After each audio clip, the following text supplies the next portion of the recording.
We're missing somebody today. We are. Oh man. I know. I think actually Jen's working tonight. Oh, okay. At her other job. So, because when she said she was available, not on Saturday, she was free on Thursday, but she also forgot it was Thursday yesterday. So none of us feel that bad. We all forgot what day of the week it was. And we're like over recording on Sunday if we can possibly help it. Oh, like yeah. having dude. Sundays off. I don't know what days y'all like, but Sundays for me, I mean, I'm not trying to do anything, but actually Sundays are my cleaning days. So I clean the studio. I mean, we've got like a solid weekend routine. So, it's Saturday morning, get up, make coffee, work out. Maybe I have time to go to Goodwill, check out the scene.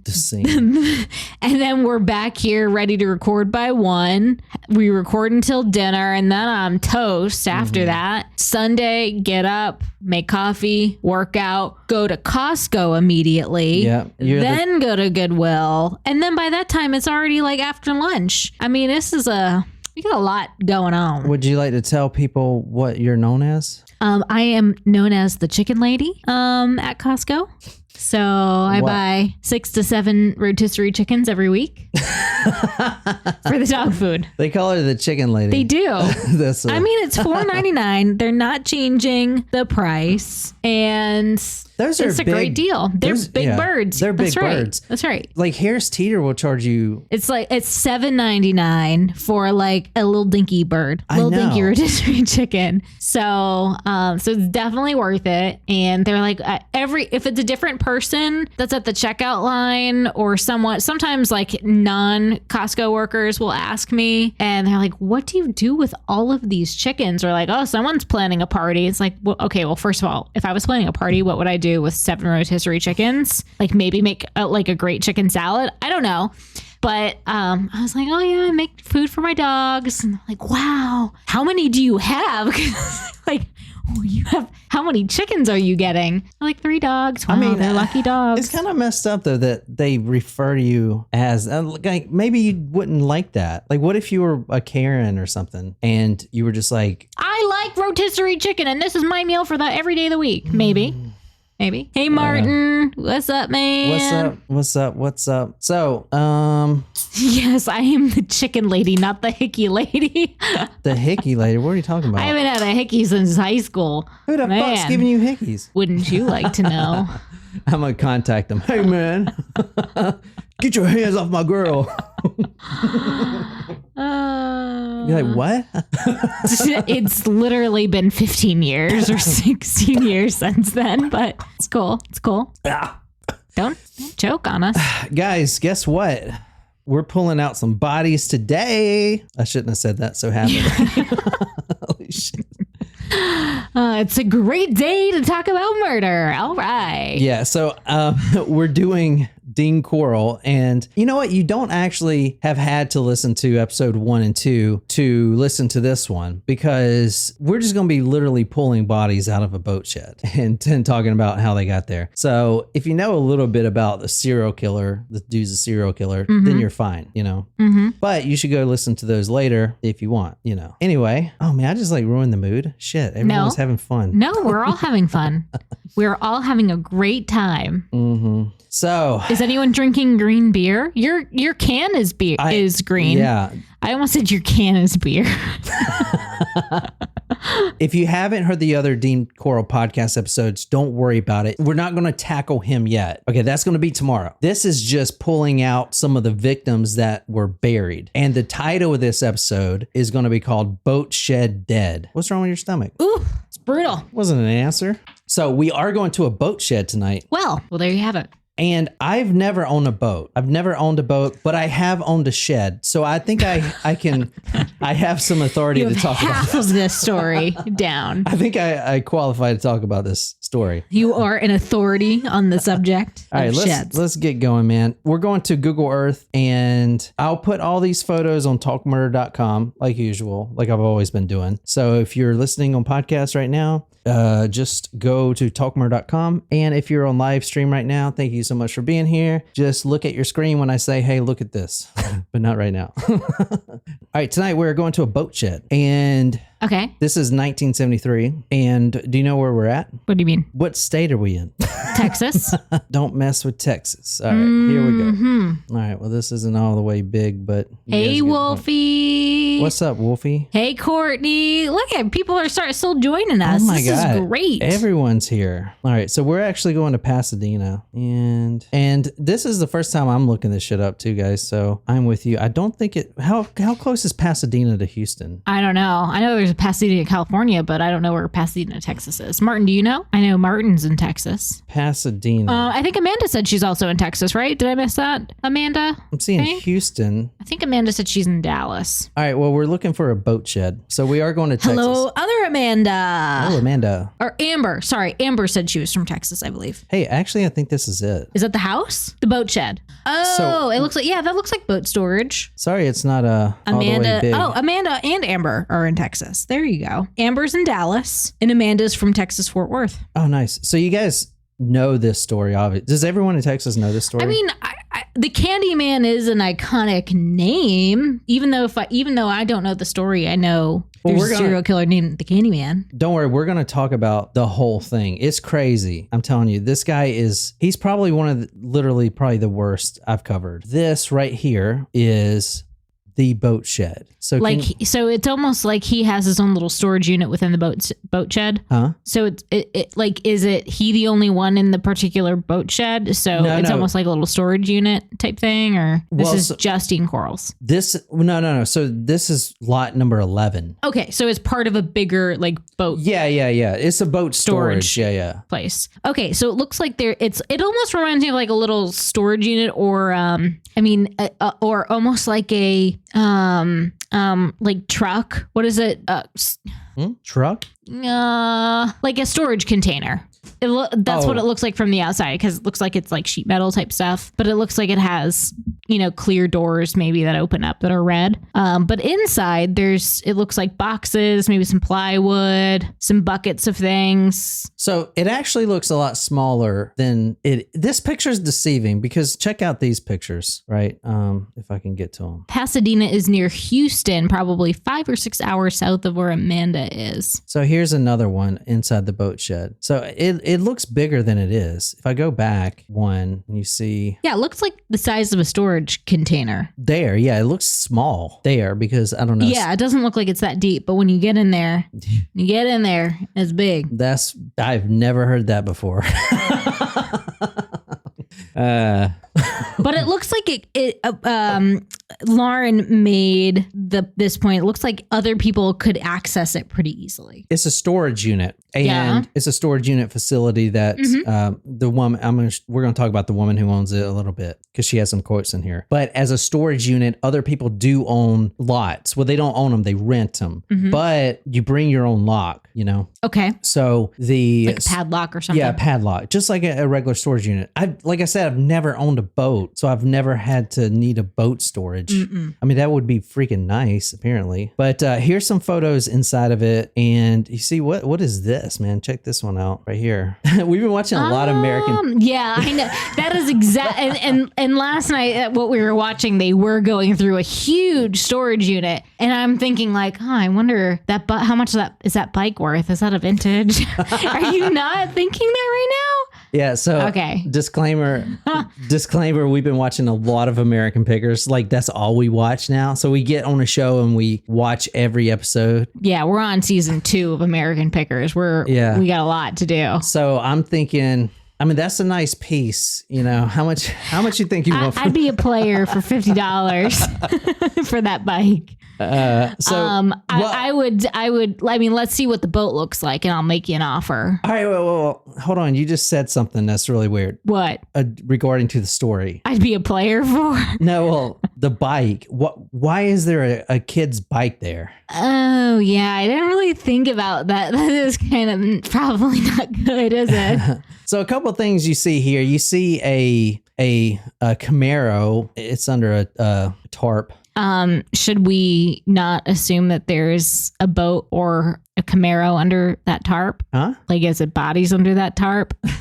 No, there's no bodies in here. Oh, okay. I'm just showing you I thought this was literally called Bodies in the Boat Shed. So I dive so deep in this story. We're actually going to Dean Corll's like random storage area that has nothing. I'm just kidding. No, there are a lot of bodies in here. Trust me. Okay. Okay. I'll give you the opportunity to show me the bodies. So look at the floor because I mean, where else are the bodies they're going to be buried under the ground. So they're here. So see if you can see any lumps or anything or hair, because this is the exact photo. This is what the detectives were looking at when they first entered this boat shed. And this is at, 4500 Silver Bell Street in Pasadena. Mm-hmm. Another thing you notice here, guys, is here's some paint right here, acrylic paint. And from the episode tomorrow that I've laid out, we're going to go into Dean Corll, the Candyman, tell you everything about him. But where he worked, he had access to acrylic paint. And so he wasn't a very rich man. You know, he was making decent money. He was at what? I just want to let you know we are discussing on the live chat here the color of the tarp. Again, referring back to one of our all-time favorite episodes, Boys on the Tracks. You think our producer friend would want to make a movie out of that one? Boys on the Tracks? Dude, I would. Or you think the Clinton tie is maybe a little too risky? Dude, I'll do it. If he would do it, I would do it. Yeah, maybe. I mean, that was a great one. Yeah. You know that guy that was there? Yeah. So if you don't know what we're talking about, two boys. This was in the 90s, I believe. They were found dead on a railroad track. They were planted there.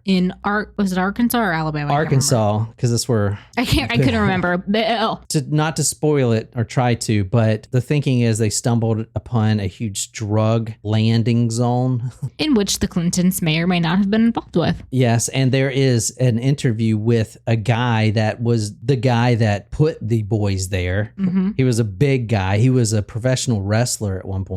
And he says on the radio that he was on the phone. Now, this is when you had the car phones. He was on the phone and Miss Hillary Clinton said, put the boys on the track or something like that. Oh, man. Like he went on record and said that shit. Yeah. That was a great episode. That was a great one. Yeah. I was like... That should have won a Peabody, that episode, I'll tell you. Yeah. And we're not political, man. If Bush had done that shit, we would have did the same shit. Oh yeah, I don't get we've absolutely done cases where there are ties on both sides. I don't give a crap. All right, here's another photo here. So just more random shit. Nothing I can really see here.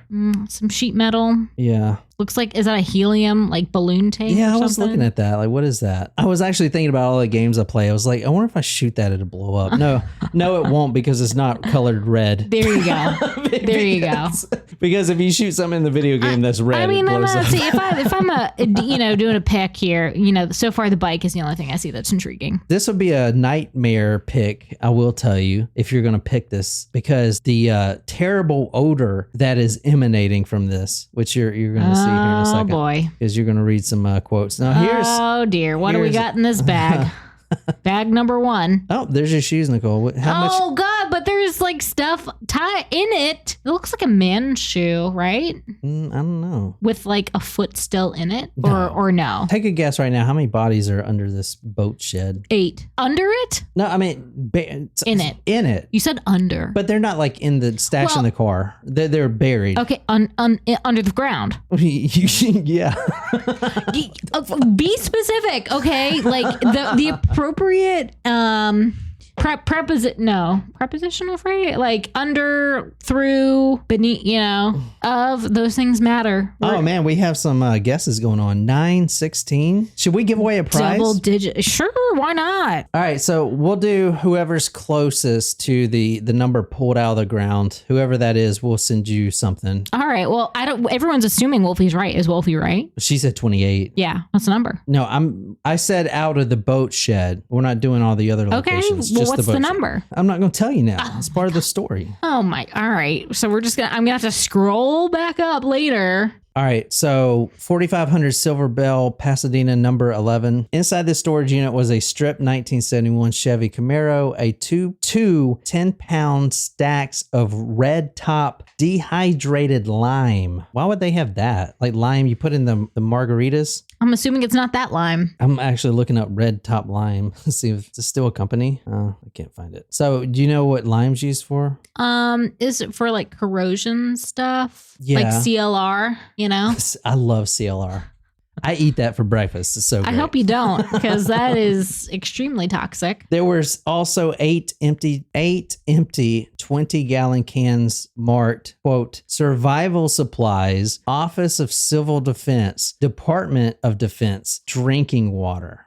I don't know. He was drinking lime? No, it was just random shit. And I don't know even how he got that. All right, cool. There was also, as Nicole tried to bid on, a child's bicycle. There was wires, batteries, spray paint, and that bike actually matched a 13-year-old Pasadena boy because they got the, I guess, the serial number off of it, of the bicycle, because it was in pretty good shape, you saw. Right. So they traced it back to a stolen report, a police stolen report. And that's how they figured out who one of the multiple victims were. One of the many victims were. And it was a child. 13-year-old Pasadena boy. He actually went missing 5 days before. Wow. That car was a car stolen from a used car lot in March. I guess they were stripping it, the paint, recolor it, still risky. Scratch off the VIN. I mean, if you take the VIN off still, like you're going to have to answer questions from cops. They stop you. Of where, like who the fuck, like what is this, Like why is there no VIN on here? And there was a layer of white on the floor. You saw some of the white on the floor. What would the white be? Let me go back real quick and see if I can see a picture. Cleaning supplies? Okay, I think this is what they're talking about with the layer of white. You see how it's kind of white down here maybe? I don't know. What do you think? Kind of looks like the rocks though. Yeah, I don't know if that's what they're talking. Maybe, I don't know. But that layer of white was the lime. So that it's like a white powder. It's good for dissolving bodies or biological there you go. Biological material, right? Sable asked, so is this his collection of trophies? That's actually a really interesting point you just said. And honestly, I guess we'll never know, because if you listen to last episode and Dean Corll's story, he's dead, so he couldn't answer any questions for himself. But that's actually a really good point, because why wouldn't he dump that bicycle? I mean, the boy they snatched 5 days ago, so it might be we just haven't gotten to it yet. But I mean, it's still a really good question. I mean, there's shoes. There were other things. Yeah, that's true. From the book The Man with Candy by Jack Olson, quote, a small trapezoid of brownish yellow began to appear below the lime, and a sickening stench curled into the shed, as though the diggers had suddenly breached a fumarole in a sulfur pit. Combined with the spearheaded enclosed air of the shed, the effect was strongly emetic. The detective held his nose and scraped some dirt away from his hand. It's a skull, he said quietly. Keep digging. Keep digging. That should be the episode title. Let me jump back for 1 second. So the reason we're at the boat shed is, and if you haven't listened to the story, I'm going to briefly go through it because we started at the end. And I did that on purpose, but a boy named Wayne Henley, which was Dean Corll, the Candyman's accomplice, if you will. Right. He was helping traffic people. Yes. He killed Dean Corll. Dean Corll. Quote, I killed Dean. That's what he said. I killed. He did. He killed his mentor, Dean Corll. And after that, it was, okay, what is all this torture stuff here? Like, he came out immediately and told the truth. He said, I'm going to say everything truthfully. David Brooks, which we're going to talk about tomorrow, didn't. He wanted to kind of deny it. And, because they could have gotten away with this because they could have just blamed everything on Dean. But so Wayne Henley said, I can show you 29 bodies basically buried in different locations. That's why we're at the boat shed. So this is right after after that happened, right after Dean Corll was killed. Now Wayne Henley, David Brooks as well, they're at the boat shed with the police, and they have some trustees, which is like prisoners to dig. And that's where we're at now. So is everyone, we're on the same page here? Okay. This is Wayne Henley. He's a character for real. He feels bad about all of this, about helping and all this, and about burying all these bodies. So this is an interview with him. I was going to get to this later, but I didn't know it was on this video. But the media were dying to hear from this boy. This slender, face full of acne, teenage boy who apparently has been helping Dean Corll get all these boys and bury them. Mm-hmm. They finally got an interview with him, and you see him. He doesn't even want to show his face, and when he does an interview or whatever. But now you can hear his voice. You can hear kind of how he sounds. So this is great. Mama. Who's this? It's Wayne. Yes, this is Mama, baby. Mama? Yeah? I killed Dean. Wayne? Mom, I killed Dean. All right, so here's them digging right here. So this is in the boat shed, and that's that white material that came out, or maybe that's actually I think that might be a bone. Yeah, that more looks like a bone. So that's that video right there. So what do you think? Pretty bad, eh? Mm-hmm. You want to change your number yet? What did you say? 8? Mm-hmm. So here's a just another quick photo of the digging. You can see this guy's having a good time. So, and you see this right here. What does that look like? A wheelbarrow with a skull and some other bones. In there. So it was not a pretty sight. And we did the John Wayne Gacy episode, and I think I did a whole episode of them just inside the crawl space. And that would be fucking awful. In a crawl space under John Wayne Gacy's house, I think he had like 30 victims under there or something, and there's no ventilation. The smell of decomposition and God, I can't imagine. So even in this photo right here, just real quick, you see this guy back here holding his nose. Mm-hmm. Crazy, man. You guys still on here? Yeah. Oh, okay. All right, moving on. All right, so next came a quote, pale verdigris. I don't even know what that means, but it sounded kind of anatomical. Mm-hmm. A quote, pale verdigris chest, end quote, of a boy in plastic. They also uncovered at that same location a naked body of a boy, 12 to 13, in a plastic bag lying on his back. So I'm going to show you that photo right now. And this is sort of graphic. One second. What? Sort of. Sort of. That's according to John. We're going to go with sort of. Hold on. It's, 1 second. Wolfie says, John Wayne Gacy was the one to beat his kill count. They weren't even using the term serial killer yet at this point. That's interesting. That's a good point. Yeah. I guess they weren't. Oh, whoa. So this is what they found. Try to describe what this is. Number one, you see right here. Looks like a leg. And you see the bag. Yeah. So you see like this is a plastic bag. Yep. The majority of the victims are covered in plastic. And I think what this is here. So he was trying to preserve? Here's how he did it. He would put the lime in there, which is like a decomposing agent, and it breaks down. So he wraps the body in plastic and then pours the lime on that. That way that the lime isn't going to seep out into the earth. Exactly. It's not going to seep out into the earth. Yeah. Got it. So, which is why you see the plastic here. So this one, it would be a rather recent murder then. Well, so if the flesh in the body hasn't decomposed from the lime. Well, so no one knows exactly how many he's killed. We only really know how many he's killed according to his two accomplices, David Brooks and Wayne Henley. His two accomplices says, okay, this is how many he's killed. Right now, the total is 28, maybe 29. That is probably an extremely low number, because that is saying that Dean Corll only started killing when he had accomplices, which that doesn't even make sense. Okay, now that I have you're saying, okay, a sexual sadist, he's not going to go too far, if you will, and kill or whatever, which we'll talk about tomorrow, unless he has an accomplice. Yeah. He's probably done this by himself. That makes sense. And no one knows how many times, because there were a lot of missing kids from the Heights. This is a township in around Houston, and all these missing kids, they just labeled them as runaways. Oh, they're runaway. I mean, this was the 70s, but kind of reminds me how like with Pee Wee Gaskins murders, so many people were, I think, marked as runaways and whatever, but you don't know how many of them were actually murdered. Yeah. And particularly murdered by Pee Wee Gaskins. So now the bodies are starting to come up, and here's another one right here.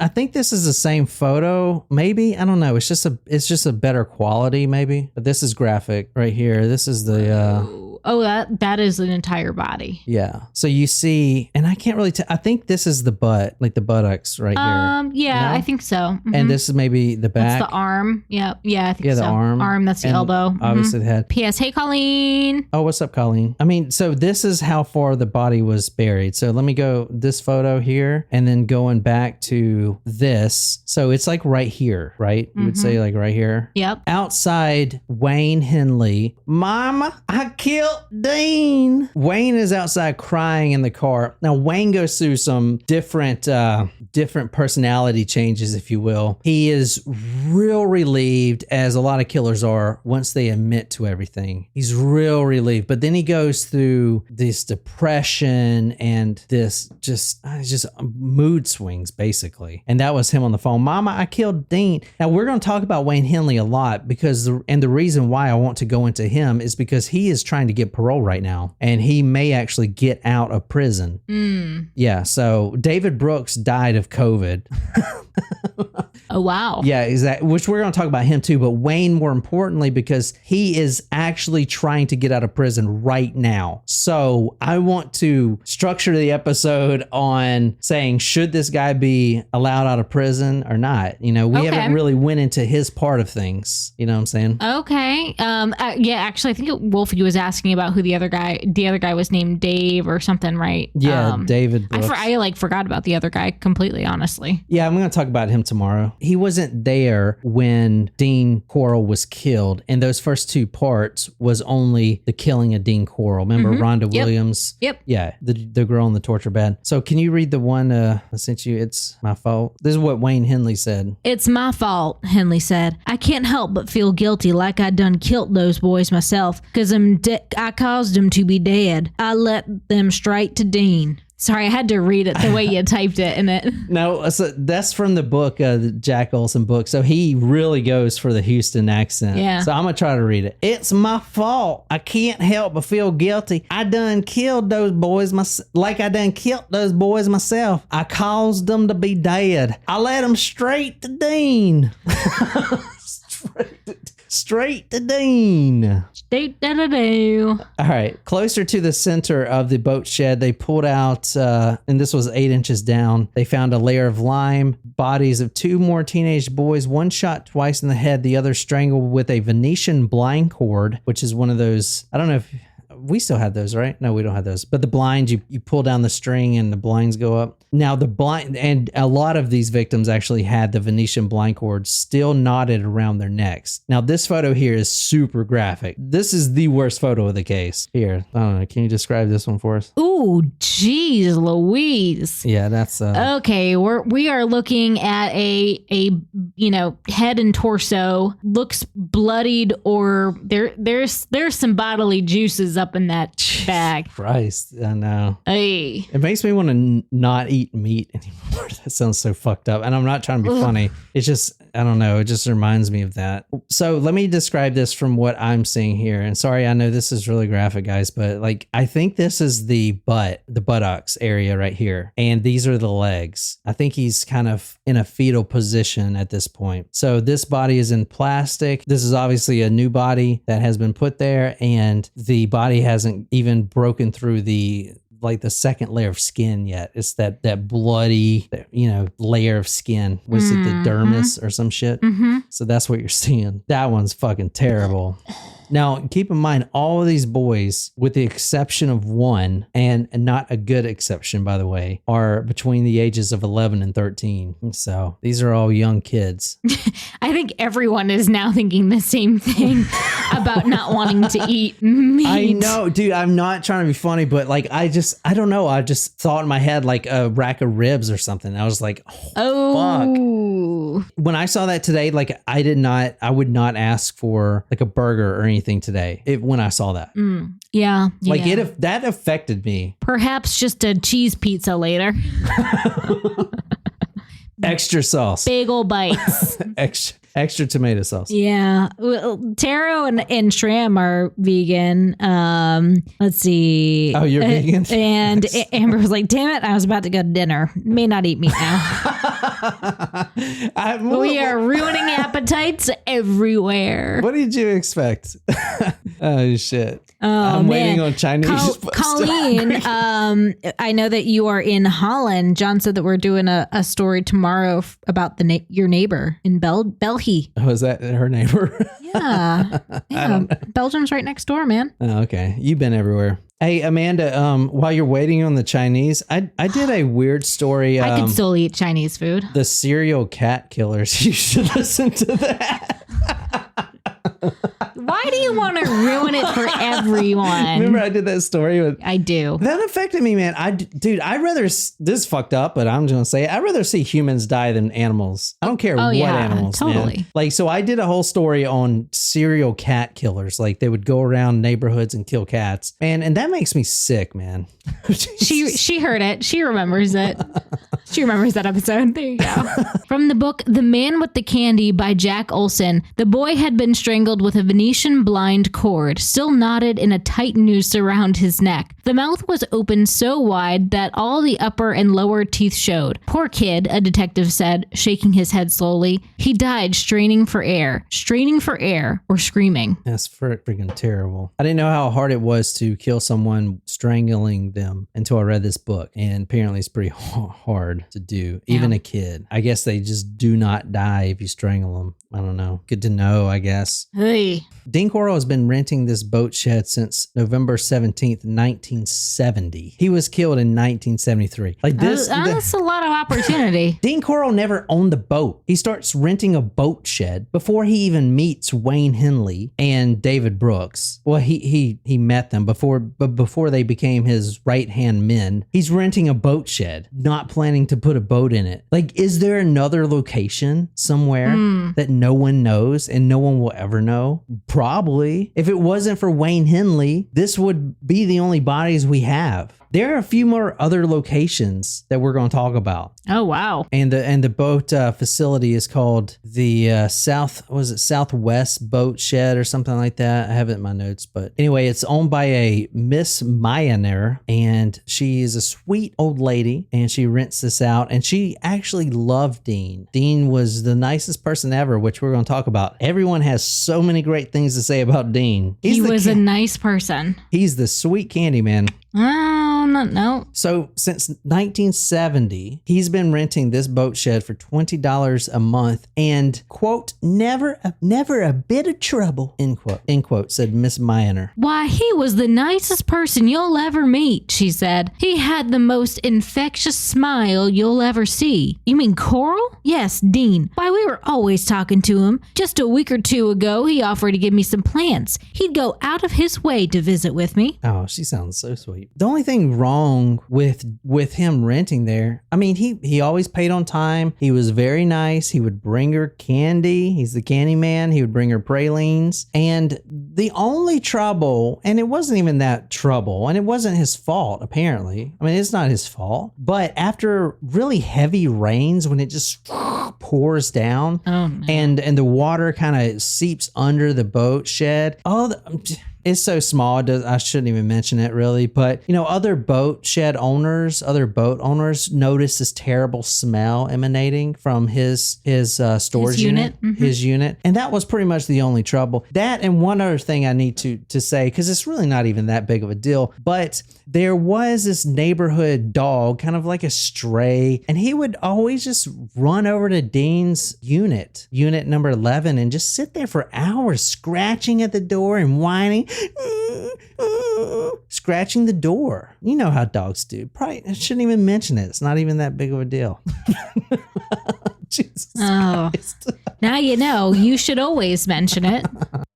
Another time, sweet old lady Miss Miner recalled him sitting alone in his van until everyone else left. All the staff members, all the other boat owners, everyone left. She was in the office, Miss Miner, and he sat there for 2 hours waiting. Everyone finally left. Quote, he just waited patiently, Miss Miner said, and then he got out and began unloading something. We figured it was something he was proud of or something he didn't want to show. Well, you figured correctly.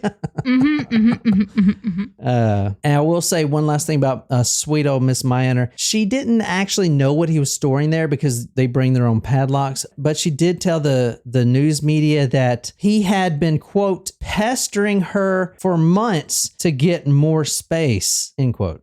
So, well, by the end of day 1, 8 bodies were pulled out. all right. Well, I did say 8, but that was not what you had said. Well, that's not the whole answer. Correct. I said all together. So that is just Day the one day. All right, I'm out. I'm actually going to show you a diagram of where all the bodies were placed. And I mean, it's almost, I'll have to show you, but it's almost like Tetris, like positioning the bodies so they don't overlap, you know? Yeah. Like he needed more space. Let's put the faces to the decomposed bodies we just saw. So here's one right here. And this is one I want to start with. If you can describe this boy. I mean, young. Is he blonde? I guess. Blonde. How old do you think he is? I'm going to go with like 13. This kid was one of many, which I'm going to tell you how many were found in the boat shed, but his name was David Hillegeist. I'm starting with him because you got to start somewhere. So I'm going to start with him. He was actually found right in the middle, actually. And I'm going to show you a diagram and I'll show you exactly where his body was found.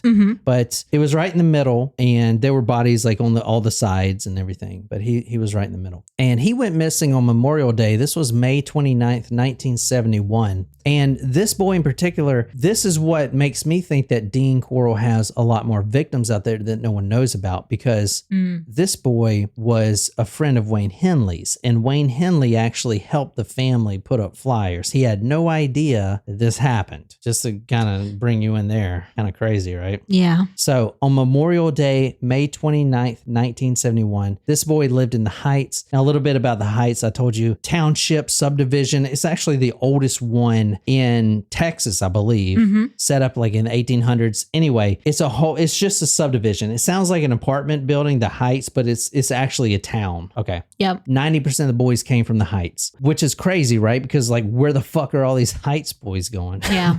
Yeah. May 29th, 1971, this boy, David Hillegeist, he lived in the Heights. He was an aspiring musician. Even at the young age of 9, he wanted to be a jazz drummer and he was really good. I know, right? Yeah. A jazz drummer. That reminds me of that movie that gives you so much fucking anxiety when you watch it. Oh God. What is Whiplash. that? Whiplash. Oh my God. That's a great movie. But man, that I kind of want to watch that again now. No, dude, I can't do it. It's a great movie, but it makes you cringe. It's anxious. It's about this drummer, and what is it? The music hall at Berkeley or something like music school. I can't remember what music school it was. Anyway, this kid is trying out for this music school, and he's a drummer. And the guy who is the guy that does Farmers Insurance, he's a great actor. He is a tyrant as a music teacher, and it is a phenomenal movie. Yeah, anyway. yeah, it is. Yeah. So he was an aspiring jazz drummer, even at the young age of 9 years old. And this day, like many other days he had off, it was Memorial Day and it was hot outside. And what do you do when it's hot and you're a kid? Want to go swimming? There you go. He wanted to go find the pool. And I really doubt this pool is still there. It's called the Bohemian Lodge Pool. So he wanted to go to the Bohemian Lodge Pool. His parents, his mom, especially Dorothy, was not a helicopter mom, I would say, but she was very protective,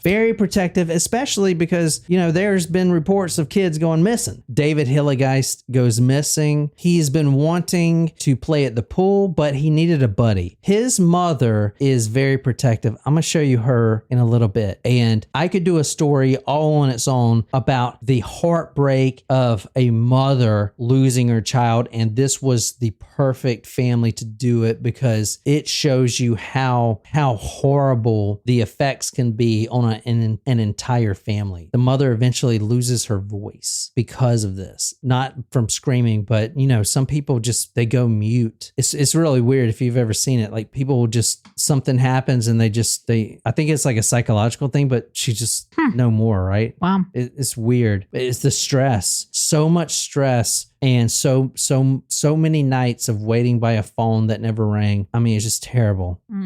She is distraught beyond words. But anyway, David Hillegeist was a mama's boy and she protected him. She loved him dearly and she sure as hell would never, ever let him go to the pool by himself. So he went with his neighbor, which they loved his neighbor. And this is the neighbor right here, which I'm going to talk about him in a second, but this is him. Can you describe him? I believe this is them together, actually. Look, I mean, He's it looks older. like maybe like 16, 17. Yeah. And a 6-year-old maybe next to him. Okay, so I believe he's 8 there, and the neighbor is 11. She told her son, "You cannot go to the pool by yourself. You need to find a buddy." So he got his neighbor, which the boy was named Gregory Malley Winkle. Now everyone calls him Malley, so in a quote, maybe one or two quotes, you might see the word Malley. That's what he went by, but this is him. He was a very handsome boy for his age. He kind of has a Kennedy look to him. Mm-hmm. Almost. He kind of reminds me of does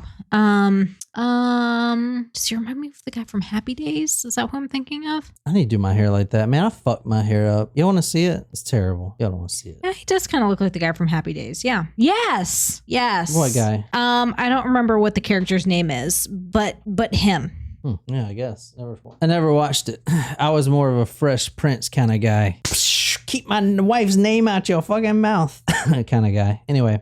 Is it Ron Howard, actually? Holy shit, I think it's Ron Howard. Ron Howard? Yes, when Ron Howard was a kid. That looks like him. Oh. Yeah, Ron Howard. Holy shit. There you go. Ron Howard, what's up? Thanks for listening, bud. I'm just kidding. You got important things to do. Dorothy described her boy as small, delicate features, 5'3", less than 100 pounds, quote, ate like a gerbil, end quote. Was scrappy, though he often proved himself. He never backed down from a fight, but he was a small boy, even for his age. And he goes with Malley, and they're both together. So he does recruit his neighbor, Malley. And they're good friends. They're only 2.5 years apart. They're good friends. Right. But they both go to the pool, the Bohemian Pool Lodge, together. However, when police went to the pool, they saw that neither Gregory or David had signed into the pool registry for that day. Okay. That's something to worry about. The Pasadena, Houston police get a lot of shit for this because they would just label David Hillegeist as a runaway. The mom knows good and damn well her son didn't run away. Right. You know what I'm saying? They know Malley didn't run away. Like, this isn't a runaway. Okay, you have 30 kids or more from the Heights run away. Like, and they're boys too. Isn't like hitchhiking to Woodstock or whatever, the hippie thing? Isn't that a female thing? Don't y'all hitchhike? No, it's definitely not like a male or a female only thing, but this is probably like based on the area. I don't know if people are really, I don't know. It's like, this is very specific to an age range, a type. Like you could say people of all ages and genders and whatnot can go missing. You know what I mean? And it'd be like mixed, but this is very specific. Yeah. You know what I mean? Yeah. This is going to make this whole case for you. We have not talked about Dean Corll, but we have not gone through him as a person. Right. But I really want you to think about his victim choice. Mm-hmm. Once you understand where these boys are coming from, it makes the case 100 times more sicker than it is. Okay. I'm going to let you simmer on that for a minute, but you're going to get it. It's going to pop in your head. And when it does, it makes the whole case. This one fucking fact makes the entire case. This is a crazy one. This is a crazy case. I mean, the guy is really sadistic, by the way. We're going to get to how he kills and everything. So a little bit about Gregory Malley. Handsome, blonde, wavy hair, oversized blue eyes, long lashes, thick eyebrows, wide and easy smile, 5'7". He has a single mother, younger brother. He's a great kid, but he recently got in trouble. Okay, he's 13 years old. He ended up stealing a bicycle, but he immediately regretted the decision. From author Jack Olson, the police kept him in jail for about a month. Mrs. Winkle recalled, "They said I could take him home if I wanted to because it wasn't Malley's fault. It was the other boys with him that really really stole the bike, and all that Mally did was ride it. But the police said that the sooner he learned the difference between a felony and a misdemeanor, the better off he'd be. They said, Ms. Winkle, he's had the chance to be the president of the United States if he learns this lesson young. They were so impressed by him. They loved him. But he ran away with his neighbor boy? Come on. There has been so many victims after this. Police didn't even think about anything nefarious. The reason they even dug up these bodies was a fluke. It's because he got shot and then Dean called, I killed Dean. Right. I mean, how many other bodies would have been there? Anyway. Occasionally he smoked weed, he drank a little bit, sniffed some glue. We all do that. And this is the distraught parents of David Hilligeist. This is Dorothy right here I was telling you about. And let me tell you a little bit about her struggle real quick. Later that night, Gregory's mom, Jerry, that's what her name is. It's like Geraldine or something. She gets a call from her son. Quote, Mother, I called because I knew you'd be worried, end quote. She could hear a muffled whisper in the background, instructing him on what to say. Now, we think that muffled whisper was Dean. Dean Corll. Okay. We're in Freeport, Mother. I called you to let you know where I was at. The mother says, Freeport? That's 60 miles away from home. You said you were going to a swimming pool, the Bohemian Lodge, 6 blocks away. How did you end up at Freeport, which is close to the Gulf of Mexico? Like, what are you doing there? How did you get there? You don't drive. Like, what are you doing out there? She said. What in the world are you doing there? Mally, you know better. You've never... I'm out here with the kids. What kids? Mama, there's just a bunch of boys and we're having a swim out here. Jerry Winkle asked how he had managed to get to Freeport 60 miles away, and Mally said the kids had driven him. He said that the others were out now, but any minute someone would return and drive him home to Houston. Mrs. Winkle said, You know better than to be out this late. She hung up the phone. So her son has been to Freeport many times. He knows that city like the back of his hand. So having someone else in the background whisper, you're in Freeport. Like that doesn't make sense. He's been there plenty of times. He doesn't need someone to tell him where he's at. So was he blindfolded? Why was he 60 miles away? So Jerry, the mother, woke up at 4:30 a.m. Gregory was still not home. She started phoning the other parents. Neighbors recalled seeing David and Mally talking to a man in a white van. They climbed in and the van drove away. From the Hilligeist family, the next days up until December, literally up until Christmas, an empty Christmas without their son. They stopped eating. Sleep came in short spans, interrupted by nightmares and shiverings. Repeatedly, they awoke with the same words on their lips. It's not real. It's all a nightmare. I'm awake now. And then had to face the loss over again. The mother, Dorothy, was so distraught that she eventually lost her voice. That's the shock of losing her beloved son. Fred, the husband and the father, was so distraught over losing his son. And not only losing his son, it's different if your son dies in a car wreck or if your son overdoses or whatever. That's terrible. Yeah. But if you don't know what happened to your son and if he's dead or alive, that is even worse. The father was so distraught that he was unable to work for at least 6 weeks. He would just sit home in a suit of depression and grief. They installed a new phone with a brand new phone number in the home. Do you know why they would do that? Why would they immediately put a new phone and new phone number? Because the old phone was for the missing son. They instructed all their friends, all their families, all their neighbors, all the telemarketers, hey, do not call this number anymore. This phone is for my son. If he ever calls, it'll be on this phone. And Dorothy and Fred, they sat by the phone every night, that old phone with that one number, waiting for that call that never came. That is fucking terrible. That's sad. In the early morning hours, Mrs. Hilligeist would stare at the phone, willing it to ring, but it remained silent, her prayers unanswered. Willing it, please. Oh, David, please. That's terrible. This kid was 13. Yeah. By Christmas time, it was an empty Christmas. Jerry, Gregory's mother, said, quote, she was like a woman running around in a trance, a nervous trance. She couldn't face the truth. So crazy, right?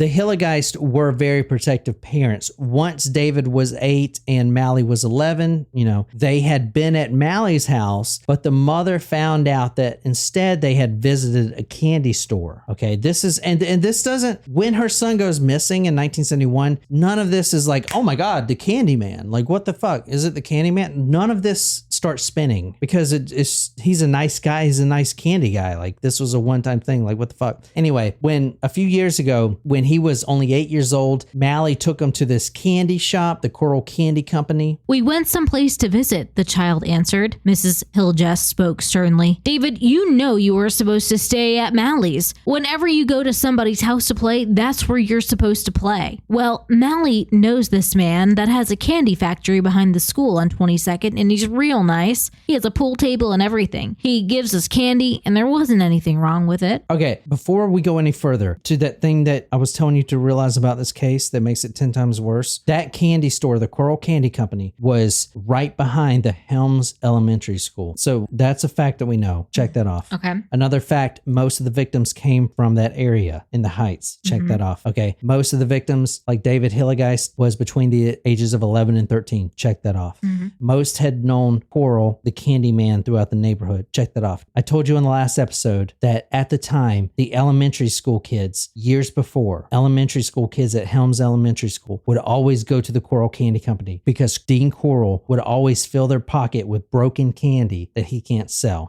So, and he did this for years. So David, as well as all the other victims, most of the other victims, Dean Corll filled their pockets with candy years before. So he was like conditioning them. Does that not make the case really sick? I mean, it's like he's targeted the kids for years. The candy company was right behind the elementary school. All the victims, literally 90% of the victims were elementary kids that came to the Corll Candy Company because they would get free candy. Years go by, they get into middle school, 11, 12, 13, and now they're found buried under the dirt. Isn't that just sick? Yeah, that's wild. Does that not just bring the case to a whole nother level? Yeah. Like, he was basically conditioning these kids. Yeah, getting them to trust him, getting them to like him as the person that was giving them free candy. So years. The realization of that in my mind. Yeah, that's pretty. It really just makes the case really disgusting. Yeah. Because those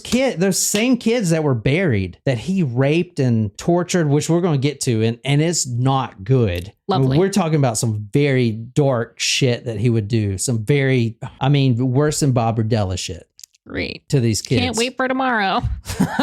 Years prior, he would be giving these kids candy, the same kids. That's crazy. At that point, when you were talking about, Dorothy called her son at 8 years old going to the candy company, which is kind of crazy. She actually goes there herself, and because she sees her son's bike there when she's driving by, and she says, she goes up to Dean Corll, a really nice guy around the neighborhood. Everyone loved him. I'm sorry to bother you, but is my son here, David?